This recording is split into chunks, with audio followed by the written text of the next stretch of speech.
মহিউদ্দিন আহমেদের বিএনপির সময় সময় বইয়ের এই পর্বে দেশ এখনো ব্যক্তিপূজায় আচ্ছন্ন হয়ে আছে।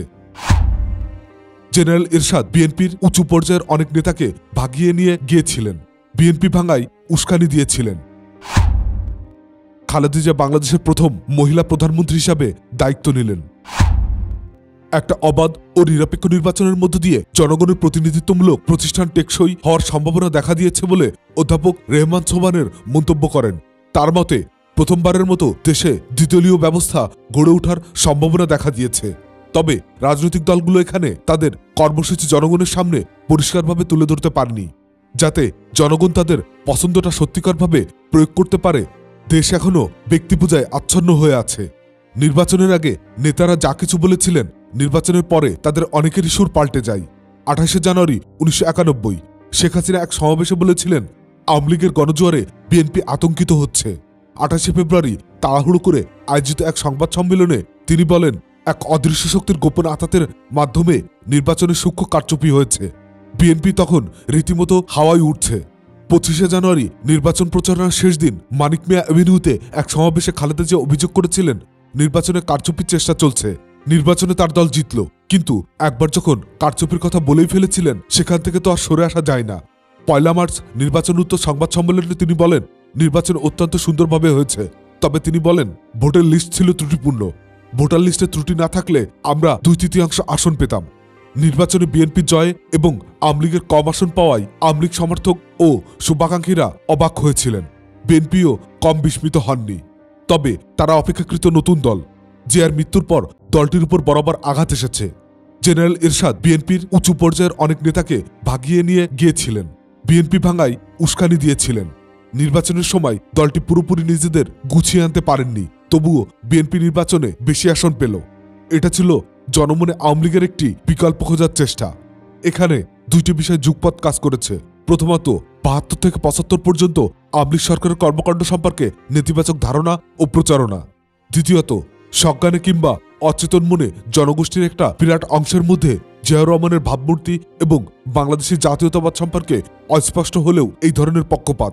80 দশক জুড়ে এরশাদ বিরোধী আন্দোলনের দুই দলের আচরণ এবং কাজকর্মের একটা তুলনামূলক বিশ্লেষণ করার সুবিধাও জনগণ পেয়েছিলেন। এই সময় বিএনপি চেয়ারপারসন বেগম খালেদা জিয়া একটি আপসহীন ভাবমূর্তিও তৈরি হয়েছিল। মানুষ এটা পছন্দ করেছিলেন। বিএনপির একক সংখ্যাগরিষ্ঠতা পেলেও নিরঙ্কুশ সংখ্যাগরিষ্ঠতা পাননি।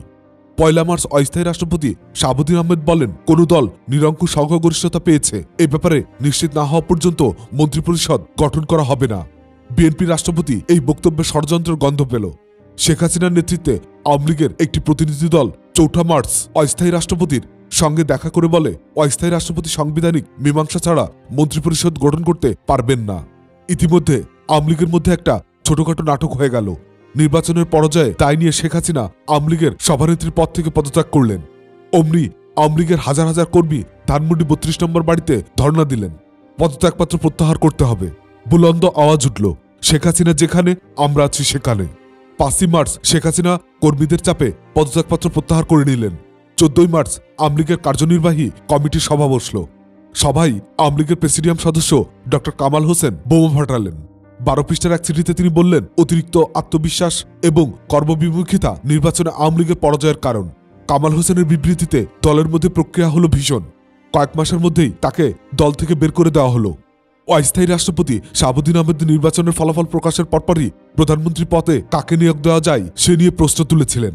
জামাতে ইসলাম বিএনপিকে সমর্থন জানানোয় বিএনপি নিরঙ্কুশ সংখ্যাগরিষ্ঠতা পেয়ে যায় এবং খালেদা জিয়া 20 মার্চ প্রধানমন্ত্রী নিযুক্ত হন। বঙ্গভবনে প্রধানমন্ত্রী ও মন্ত্রিসভার সদস্যদের শপথ গ্রহণ অনুষ্ঠানে আওয়ামী লীগ, জাতীয় পার্টি ও জামাতে ইসলামের নেতারা যোগ দেন। 21 মার্চ শেখ হাসিনা বিরোধী দলের নেতা নির্বাচিত হন। দেশে তখনও রাষ্ট্রপতি শাসিত সরকার ব্যবস্থা বহাল। রাষ্ট্রপতি শাহাবুদ্দিন বরাবরই অনুরোধ করেছিলেন সংসদের জন্য 3 জোটের রূপরেখা অনুযায়ী সরকার পদ্ধতিতে সংশোধনী আনা হয়। তার অনুরোধে বিএনপি তেমন কর্ণপাত করেছে বলে মনে হয় না। বিএনপি দলীয় গণতন্ত্র অবশ্য রাষ্ট্রপতি শাসিত সরকার পদ্ধতির কথা বলা ছিল। রাষ্ট্রপতি পদ্ধতির সরকার ব্যবস্থা থেকে সংসদীয় পদ্ধতিতে ফিরে আসা নিয়ে জল অনেক ঘোলা হয়েছে। বিএনপির অনেক নেতা রাষ্ট্রপতির পদ্ধতির সাপেক্ষে কথাবার্তা বলতে শুরু করেন। রাষ্ট্রপতি শাহাবুদ্দিনের উপর চাপ ছিল, তিনি যদি স্পিকারের কাছে দায়িত্ব ছেড়ে দেন তাহলে বিএনপি সহজে তাদের লক্ষ্যে পৌঁছাতে পারবে। সংবিধান সংশোধনের জন্য সংসদে বিএনপি 2/3 সংখ্যাগরিষ্ঠতা ছিল না। এই জন্য আওয়ামী লীগের সঙ্গে সমঝোতা ছিল জরুরি। রাষ্ট্রপতি সামরিক সচিব মেজর জেনারেল মঞ্জুর রশিদ খান জানিয়েছেন, এই সময় অনেক রাজনীতিবিদ ও পেশাজীবী নেতা বিচারপতি শাহাবুদ্দিনের সঙ্গে দেখা করতে আসতেন এবং সরকার পদ্ধতি সম্পর্কে সামরিক বাহিনীর মতামত জানানোর জন্য তার সামরিক সচিবের সঙ্গে আলাপ জুড়ে দিতেন। তাদের অধিকাংশের ধারণা ছিল সামরিক বাহিনীর রাষ্ট্রপতি পদ্ধতির পক্ষে এবং তারা বেগম জিয়াকে এই ব্যাপারে সমর্থন দিচ্ছে। সামরিক সচিবের ব্যাখ্যা ছিল, এই ধরনের রাজনৈতিক বিষয়ের মতামত দেওয়ার কোনো সুযোগ সেনাবাহিনীর নেই। কিছুদিনের মধ্যে স্পষ্ট হয়ে গিয়েছিল বিএনপি রাষ্ট্রপতির পদ্ধতির সরকার ব্যবস্থা অব্যাহত রাখতে চাচ্ছে। বেগম জিয়া দেশের প্রেসিডেন্ট হতে বেশি আগ্রহী ছিলেন। তার সংবিধান সংশোধনের ব্যাপারে বিএনপির কোনো আশু উদ্যোগ দেখা যায়নি। এটা অস্থায়ী রাষ্ট্রপতি শাহাবুদ্দিনের দুশ্চিন্তা বাড়িয়ে দেয়।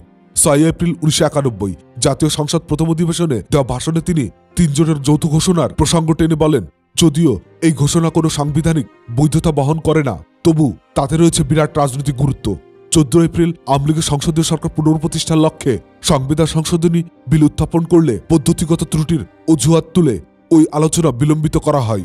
প্রথম অধিবেশন চলে 41 দিন, কিন্তু সংবিধান সংশোধনীর জন্য বিএনপি কোনো সুস্পষ্ট পদক্ষেপ নেয়নি। প্রতিমন্ত্রী নাজমুল হুদা প্রকাশ্যেই বলেন, স্পিকারের কাছেই প্রেসিডেন্টের দায়িত্বভার ছেড়ে দেওয়া উচিত। এই ধরনের আচরণে অস্থায়ী রাষ্ট্রপতি মর্মাহত হন।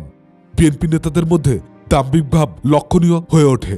তাদের আচরণ ও কাজের কথায় আওয়ামী লীগের প্রতি বিদ্বেষ প্রকাশ পেতে থাকে। 1991 সালের 5 জুন রেডিও টেলিভিশনে দেওয়া ভাষণে বিচারপতি শাহাবুদ্দিন আহমেদ প্রেসিডেন্টের ক্ষমতা হস্তান্তর সংক্রান্ত সংবিধান সম্মত ফর্মুলা উদ্বোধনের দায়িত্বের কথা সবাইকে স্মরণ করিয়ে দেয়। অবশেষে 1 জুলাই 1992 খালেদা জিয়া বেতার ও টেলিভিশনে দেওয়া এক ভাষণে বললেন, সময়ের চাহিদা অনুসারে সংসদীয় সরকার প্রবর্তনের সিদ্ধান্ত নিয়েছি। 2 জুলাই জাতীয় সংসদে সংবিধানের 11 ও 12 সংশোধনী বিল উত্থাপিত হয়। প্রথম বিলে উপরাষ্ট্রপতি হিসাবে বিচারপতি শাহাবুদ্দিনের নিয়োগ এবং পরবর্তীতে অস্থায়ী রাষ্ট্রপতি হিসাবে তার দেওয়া সব আদেশের বৈধতা দেওয়ার প্রস্তাব করা হয়। দাদা সংশোধনী বিলে সংসদীয় সরকার পদ্ধতিতে ফিরে আসার প্রস্তাব করা হয়। 6 আগস্ট 1992 11 ও দাদা সংশোধনী বিল পাশ হয়। শুধু জাতীয় পার্টি বিলের বিরোধিতা করে। দেশ সংসদীয় পদ্ধতিতে ফিরে আসে প্রায় 18 বছর পর। 15 সেপ্টেম্বর সরকার পদ্ধতি পরিবর্তনের প্রশ্নে গণভোট অনুষ্ঠিত হয়। নির্বাচন কমিশনের হিসাব মতে প্রায় 35% ভোটার ভোটকেন্দ্রে উপস্থিত হন এবং 85% ভোটার সংবিধান সংশোধনের পক্ষে ভোট দেন। নিয়ম রক্ষার জন্যই এই ভোট। পর্যবেক্ষকদের মতে শতকরা 5 থেকে 10 ভাগ ভোটারও ভোটকেন্দ্রে যায়নি। 8 অক্টোবর 1991 রাষ্ট্রপতি নির্বাচনের দিন ঠিক করা হয়। বিএনপি ও আওয়ামী লীগ প্রার্থী ছিল যথাক্রমে স্পিকার আব্দুর রহমান বিশ্বাস এবং সুপ্রিম কোর্টের সাবেক বিচারপতি বদরুল হায়দার চৌধুরী। উভয় প্রার্থী নিজ নিজ দলীয় প্রধানের সম্মতিতে জামাতের সমর্থন পাওয়ার আশায় জামাতের নেতা গোলাম আজমের সঙ্গে দেখা করে তার আশীর্বাদ চান। শেখ হাসিনা সংসদে সব বিরোধী দলের এক সবাই বলেন, বদরুল হায়দার চৌধুরী দলীয় প্রার্থী নন, জাতীয় ঐক্যের প্রতীক। 8 অক্টোবর 182 থেকে 92 ভোটে আব্দুর রহমান বিশ্বাস রাষ্ট্রপতি নির্বাচিত হন। দায়িত্ব ত্যাগের পর প্রথম অনুভূতি প্রকাশ করে বিচারপতি শাহাবুদ্দিন আহমেদ বলেন, একজন জ্যান্ত মানুষকে কবর দেওয়ার পর তাকে কবর থেকে তুললে যে অবস্থা হয়, আমার সে অবস্থা হয়েছে। শাহাবুদ্দিন আহমেদ আগের সমঝোতা অনুযায়ী তার পূর্বপদে অর্থাৎ সুপ্রিম কোর্টের প্রধান বিচারপতি হিসাবে যোগ দেন। স্বাধীন বাংলাদেশের প্রথমবারের মতো একটা অবাধ, নিরপেক্ষ ও অংশগ্রহণমূলক সংসদ সাধারণ নির্বাচন আয়োজনের জন্য তিনি দৃষ্টান্ত হয়ে থাকবেন। তিনি ছুটি নিয়ে অস্থায়ী রাষ্ট্রপতির দায়িত্ব নিয়েছিলেন। এই জন্যই সংবিধানের 11 সংশোধনী করা হয়েছিল। কথায় বলে, রাজনৈতিক ঐক্যমত ও সমঝোতা থাকলে সংবিধান কোনো বাধা নয়। খালেদা জিয়া বাংলাদেশের প্রথম মহিলা প্রধানমন্ত্রী হিসাবে দায়িত্ব নিলেন। পাকিস্তানের বেনজির ভুট্টোর পর তিনি ইসলামী উম্মার 3য় মহিলা সরকার প্রধান।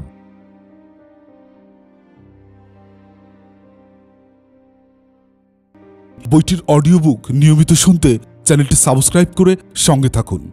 ভালো থাকবেন।